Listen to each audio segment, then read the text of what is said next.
It's 2 p.m. Hello and welcome to the final episode of Market View this week, powered by FESBC. Thank you for tuning in. My name is Lungilele Makagula. Do watch us on our YouTube page, Eswatini TV and DSTV as well, channel 286. Today on the program, we delve on MSME's growth through digital transformation under the FESBC pillar of capacitation. As you may be well aware, technology and artificial intelligence are taking over all businesses across the spectrum. It's either you catch up now or you get left behind for good. The medium for all these activities is, of course, digital transformation. Successful organizations are those that are becoming paperless in their operations. Therefore, FESBC, being the umbrella body, saw it prudent to introduce technology which comes with innovation to the MSMEs. The aim is to integrate the technology into MSMEs' business environment. They will be equipped with digital financial tools for exchanging digital cash, which is mobile money, etc. This will also enable them to receive and pay for goods and services. To tell us more about this is FESBC CEO Ben Simelane, as well as a special guest, Thomas Makwerela, from a company known as Swabek Group. On our final segment, Sanela Sbia will connect with us and give us today's financial markets analysis. And for our lead story today, Business Eswatini has cited fractures within the Labour Advisory Board, which has led them to want to have bilateral discussions with the Minister for Labour and Social Security. Let's get straight to it.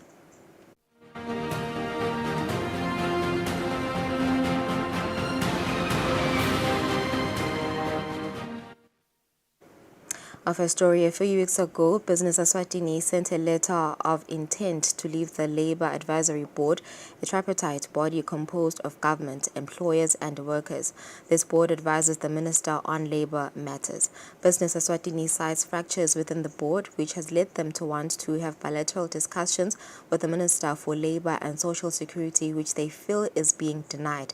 In an earlier interview, the Minister of Labour and Social Security, Honourable Philip Telezi, said they are open to talks with Business Eswatini, saying the Labour Advisory Board has been given 30 days to find a solution to Business Eswatini's challenges. Business Eswatini's Chief Executive Officer, Inati Dlamini, says there is a need to find common ground on this matter. We are a country of laws. We are guided in our operations within the LAB by the Industrial Relations Act, which Industrial Relations Act is informed by UN conventions. And one of those conventions, which I want to explain, is Convention 144. Convention 144 was promulgated on the 2nd of June, 1976, and it was ratified by this country and later domesticated in what we call today the Industrial Relations Act. Within that convention, and it's so unambiguous and unequivocal the way it's stated. The first article in that convention is it describes who should form part of the tripartite. And the explanation is people like BE, Apex Organization. And the second article explains how the tripartite should actually work. It is quite clear. And if you go to Article 3 and 4, it then talks about consensus, which is really the crux of the matter we're confronting. But also in the Article 4, it also talks about the administrative duties of a competent entity. And the question you want to ask, who is that competent entity they're talking about? If it's not BE, is it the unions? Is it government? And we want to believe that it is government, the competent administrative entity they are talking about, which means if there are problems within the LAB, you have to report them somewhere. But if you report this issue somewhere and there is no space or they don't open the door, we will remain on pause. We have asked the minister many a time, would you please open the door in line with the spirit of the UN conventions and let us explain our situation? He hasn't done so. And if he could, and I can guarantee you now, if he can say, let me hear you, ventilate with me, trust me, within an hour, the problem will be solved. And I would like the public to know that it's a whole lot of nothing we're fighting about, even though the issue at home, but it's crucial to the employers because we know where it hurts, and it hurts so bad, and it has been hurting for many years. Just because we don't complain, it doesn't mean because it doesn't hurt. For the first time in the history of this organization, 116 years, we have never complained about anything. Is it because we've had it good within the LAB? No, because we just always put up big boy pants all the time and keep quiet. Because we believe that the economic agenda of this country is more important than how we feel or where it hurts. And we would like to encourage everyone involved in this process to make their feelings or egos subservient to the national agenda. Officials from central ministries, which are Ministry of Finance, Economic Planning and Public Service, have been trained on using the UMSEBE Integrated Financial Management Information System, a system that will, amongst other things, track public money efficiently. Tulisile Kamete, who is the project manager, says the first phase of budgeting will not be done on the system. And we have a system. We have an accounting and budgeting system that we have been using that was developed in 1993. So that one is more accounting, more figures, more transactional. But this one is coming now with the transactional and the financial management aspect, which is more of decision making. It will give us track records of how things have been happening. It will give clear controls, clear turnaround times. It's just bringing efficiency to the systems that are there. Senior Budget Officer at the Ministry of Finance, Muzi Dlamini, gives the objectives of the training. We are currently doing a training of trainers. The aim of the training is to give users a live experience on the new system. The system comes with a lot of changes. It's an automation of government processes which were already existing, but they're now being put together into one system. We expect the system to go live, when is it now? Around October. Yeah, so we will be budgeting on the new system for the coming financial year. At least the rollout of the first phase, which is the planning and budgeting module, will be commencing right now in October. Piro from the Rwandan Corporation, which is assisting government with the system, explained the key things they will be training the officials on. Teaching them about the full scope of the public finance management cycle, which is automated in one software which integrates all the stage of the public finance management, from the planning to budgeting, and from budgeting to accounting to reporting and audit. And it means the system is coming now to automate all those processes. So the first process is the planning. And the planning, that's why they set the strategy, the National Development Plan of the Eswatini government. They configure them in the system. And the same strategy now is break down in the system and allocate now to different government mandate within the system. And that's what we call in the planning stage, we call the program and sub-program. And then the output and activity of each mandate, of each sub-mandate within the system, the way it communicates. And that way the system now is helping to link the planning with the budget. So planning is the master file, but the budget is a tool of planning. So by doing that in the system, we have that interoperability, that interconnection, that interface which is direct and live within the system, that logic, that way we are showing all participants how the planning can feed the budget. The UMSEBE Integrated Financial Management Information System, according to the Ministry of Finance, is a digital platform that will help government manage and track public money efficiently and transparently to enhance accountability. For FESBC Market View, Nelson Langamandla, Vuminkosi Nzinisa, Matapa. It's 10 minutes after 2, and that's it for our business news. After the break, Ben Simelane, FESBC CEO, and Thomas Magorela join me for a discussion on digital transformation and its benefits.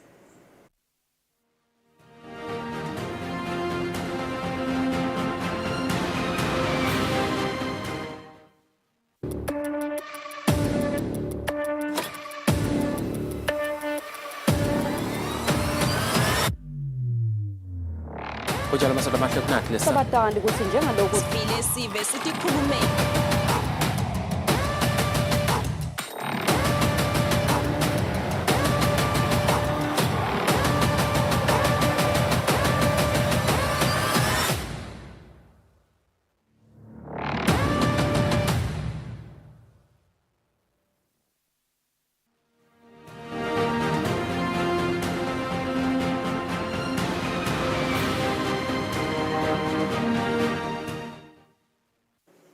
All right, welcome back. You're still watching Facebook Market View this Thursday afternoon. Thank you for tuning in. We're now joined by the CEO, Ben Similane, as well as Thomas from a company known as SABIC. Today we're focusing on SME's digital growth or digital transformation. A very good afternoon. Welcome, CEO, and you, Mr. Thomas. Very important topic, Mr. Similane, that we're discussing today. Why is that important for Facebook? Thank you, and good afternoon to you and to your viewers. As you may or you may not be aware, but I'm sure you're aware, that digital transformation is really reshaping the global business out there landscape in a profound way, and that impacts on the SMEs big time. And we don't want MSMEs to be left behind when it comes to this development. So it's either we pull them along with us as FESBC, or they get left behind, and if they get left behind, unfortunately, they are not going to survive. Yeah. So one of our pillars is capacitation of MSMEs, and this falls within that realm of developing the MSMEs. Yeah, I mean, technology has taken over our world, CEO. So how then are your entrepreneurs or SMEs going to benefit with this initiative? This initiative basically aims to equip the MSMEs with the financial tools. Just early this year, if I may, remind you and the viewers, the theme at Eswatini International Trade Fair was focusing on digital transformation to foster growth, economic growth. You are aware that most SMEs are not well equipped. They either lack the capacity or maybe training or maybe finance. So they are not up to date in that aspect. So we felt that something needs to be done. The benefits are numerous. This will ensure that there are operational efficiencies. And if you talk about efficiencies, we're also saying the cost will be reduced for them. It's also talking to financial inclusion, because once they are able to go digital, then it's opening up markets for them. That if you're able to get more market, then it means there's business growth. So there are a lot of benefits. And also, it also encourages foster innovation.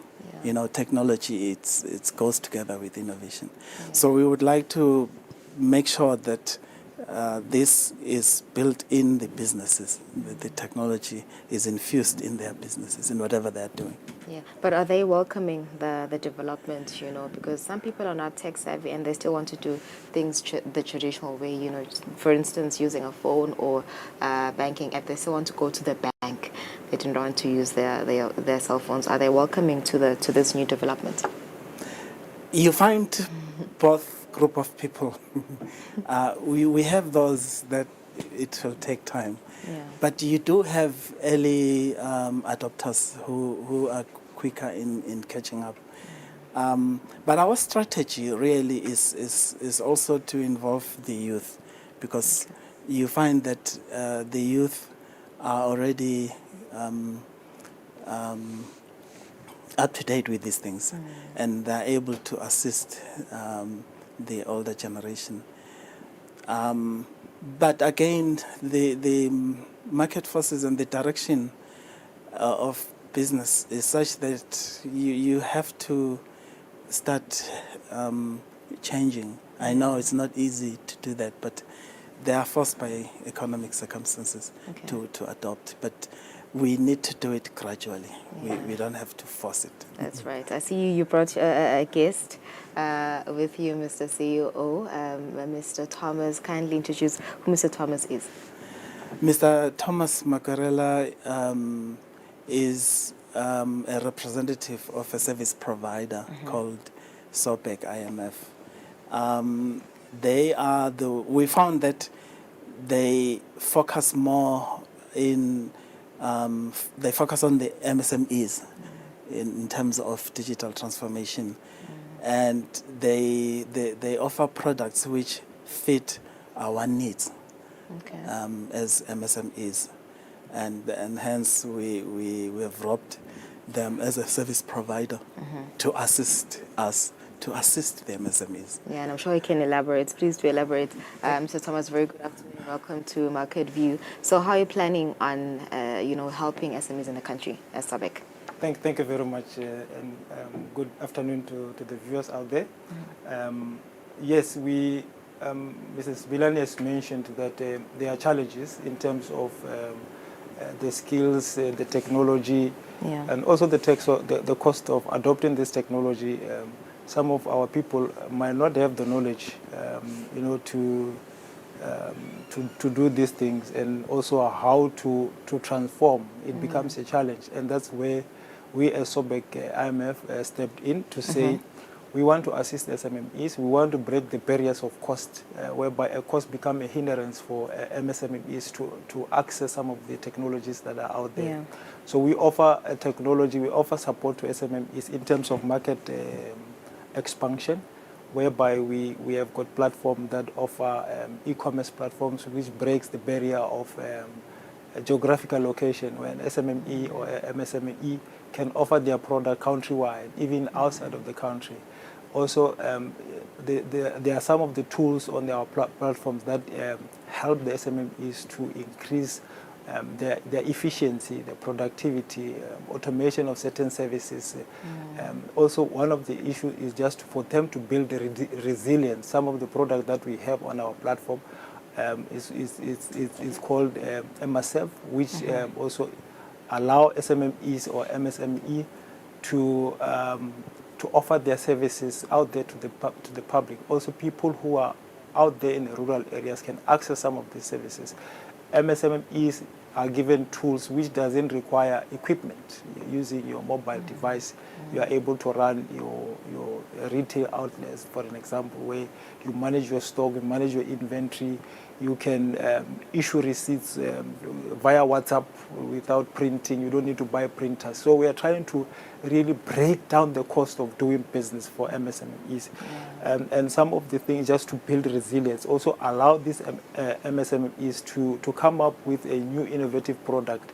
As we afford them this technology, they can come up and create new product so that they start participating in what they call a digital economy with this technology that we are given. So we are partnering with Mr. CEO to offer their support in terms of digital technology. A lot of work has been done. I think he will announce very shortly in terms of when we are launching this product with his leadership. Thank you. All right. So we know that technology comes with pros and cons, and everything. The digital world, has challenges here and there. Do you speak to your SMEs with regards to safety, in the digital world, perhaps like when making transactions? That would be part of the training.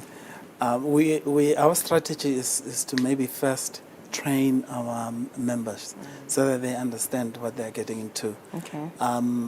If I'm not mistaken, this month is a cybersecurity month. Awareness month, yes. And it's one of the risks that is there, that is real. And we will also train them on that. Okay. Life is full of risks anyway.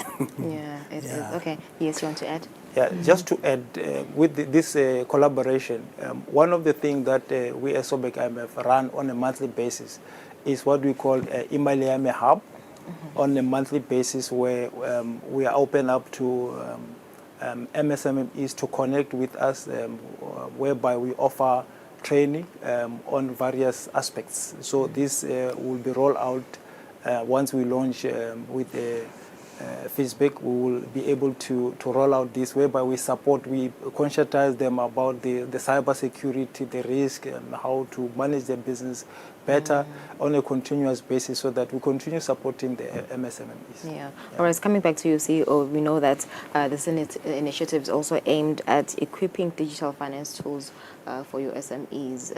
What does this mean for them, looking at this integration? One of the things that FESBC is aiming to start very soon is a co-op where we will encourage our members to save, and we'll build a fund which will offer credit to some of the SMEs again. So it's more like a self-help tool. Okay. And this product comes 100%. It fits in with that strategy, because it will enable us through this medium. We'll be able to collect the savings. We'll be able to issue loans, paperless. We'll be able, one of the advantages of this product is data analytics. We'll be able to have data and be able to understand how each member behaves, and there's a lot that you can do with data. Yeah. So yeah, it's a very good product, I think, coming to the MSMEs. Okay, yeah. Thank you so much. Thank you, Mr. Thomas and you, CEO, for today. That was FESBC CEO Ben Simelane with Thomas from a company known as Sabek. We'll go for an ad break. We'll resume shortly.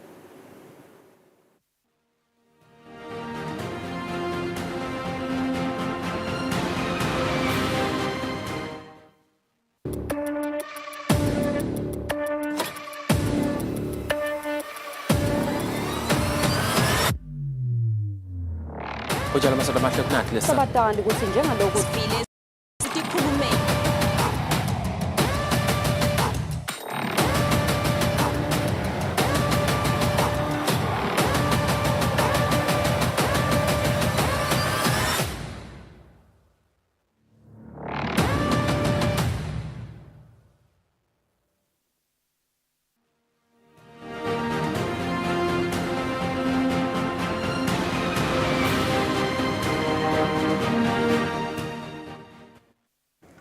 Welcome back. You're watching FESBC Market View. Thank you for staying with us. We now connect with in-house economist Sanele Sibiya for today's financial markets. Mrs. Sibiya, good afternoon and welcome to Market View. It seems the markets are doing quite well this afternoon. Take us through firstly with international markets, starting with the US.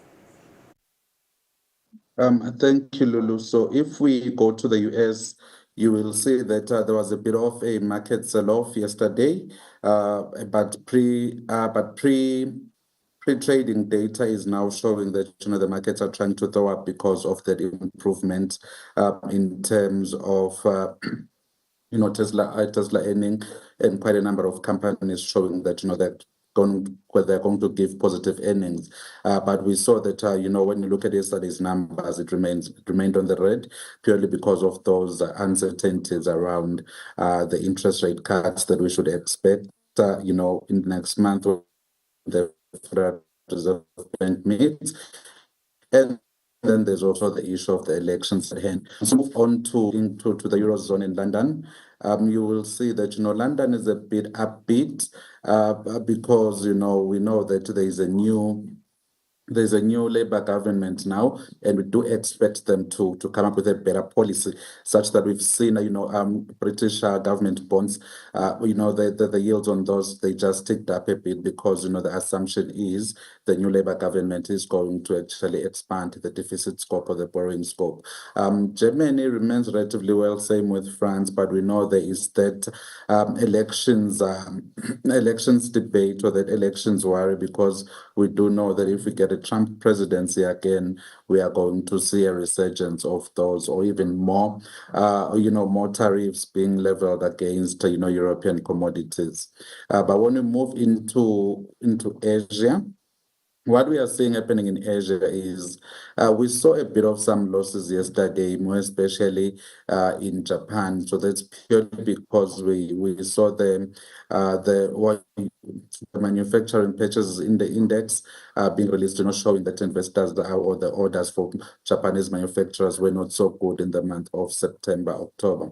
But within mainland, what we are seeing is that market is now completely gripped by worries in terms of what is happening in the US, the elections. We know that China has always borne a huge brunt of what happens in the US in terms of elections. Trump is not going to be good news for the Chinese markets. And then if we move into South Africa, you will see that South African markets have actually gained a bit today following yesterday's losses. That's again on the background of what's happening within the mainland. So what we should expect, because the mainland China is one of South Africa's major trading partners, we do expect that with these share buybacks that we are seeing China trying to put on the table, South Africa is expected to benefit from. That is, if the monetary stimulus starts increasing. So you can see the commodity or the miners in South Africa, really doing very well on the background of those news. But the increases are not what one would expect in terms of recouping all the losses, purely because there is still that uncertainty that we are seeing in the US, and a new policy dimension that we are seeing in the UK. So we are just awaiting to see how the markets are going to respond to that. And then when we look into commodities, or the Eswatini Stock Exchange, nothing has changed on that front. And then going into commodities, you will see that gold remains strong at above that 2.7 mark. So that is actually emblematic of the uncertainty that we have in the market right now. We have the elections in the US. We have the change in monetary policy scope in the UK. We have the change or we have the poor sentiments or the weakening demand for manufactured commodities coming from Japan. And then we also have those issues in China. And as much as there's those stimulus going in, but we have not seen it having much impact in terms of property prices and and in terms of just making sure that the financial sector in the mainland gets back to a good footing. So all those factors combined are actually throwing in a lot of uncertainty in the markets, and that's why we are seeing gold ticking up, even though we are now in an interest rate cutting era. We expected, to see that shift. And then when you're coming into, when you look into the price of oil, you recall that now it has just gained an entire point, moving to $76 per barrel, from that region of 70, 71. So now what we're seeing on the geopolitical front is we've seen, some terror attacks in Turkey, and then now in the morning we woke up we saw that Turkey has actually fired some rockets into Syria, and then you compound that with the Gaza, Lebanon, Israel quagmire, and then we have seen, North Korea sending their troop into Russia. So now that brings a lot of geopolitical uncertainty, and we are seeing oil moving to that and showing that, it's a lot of uncertainty, more especially amongst the major oil producing countries.